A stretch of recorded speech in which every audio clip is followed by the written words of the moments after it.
This was John Platt, a fisherman from Cordova, Alaska, back in the good old days. Back in the 80s, when an Alaskan fisherman could work hard and make a good living. That was then. This is now. My current financial situation is terrible. He still earns his living fishing, but today John Platt is deep in debt, waiting on a check he will never cash. My net worth is negative right now. Negative.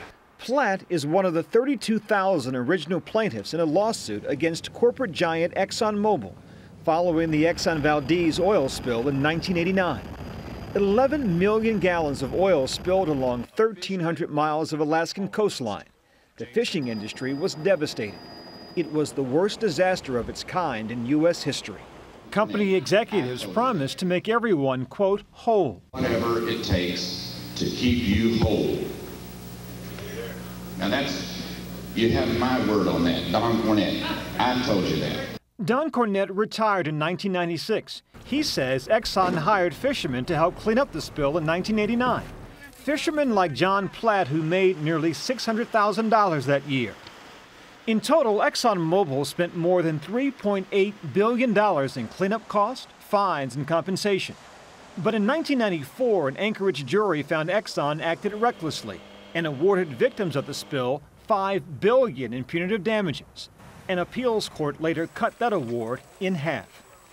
But after nearly 15 years in appeals, the case finally reached the U.S. Supreme Court last year, where the justices reduced the $2.5 billion in punitive damages to just over $507 million. Platt's share of the settlement is expected to be close to $400,000, but he owes the state of Alaska $600,000 for his commercial fishing licenses. So his check will go straight to the state. But here's the kicker.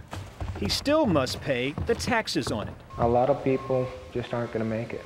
At least 6,000 of the original plaintiffs have died, and 8,000 have liens on their settlements, ranging from child support to back taxes.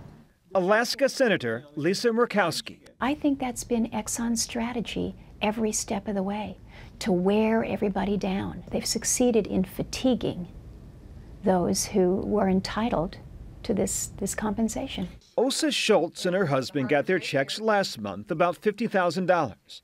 They are still in debt. We'd always expected that the settlement would make a big difference and bring us back. It didn't even come close. She testified before Congress last year about the corrupting influence, she says, big business has on the political and legal system.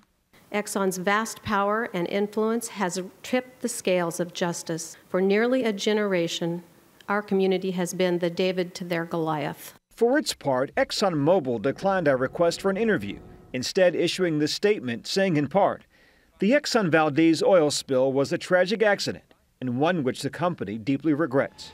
Nearly 20 years later, the legal battle is not over. Both sides are awaiting an appeals court decision to see if ExxonMobil has to pay interest on the $507 million award. That decision could come as soon as this month. Byron Pitts, CBS News, New York.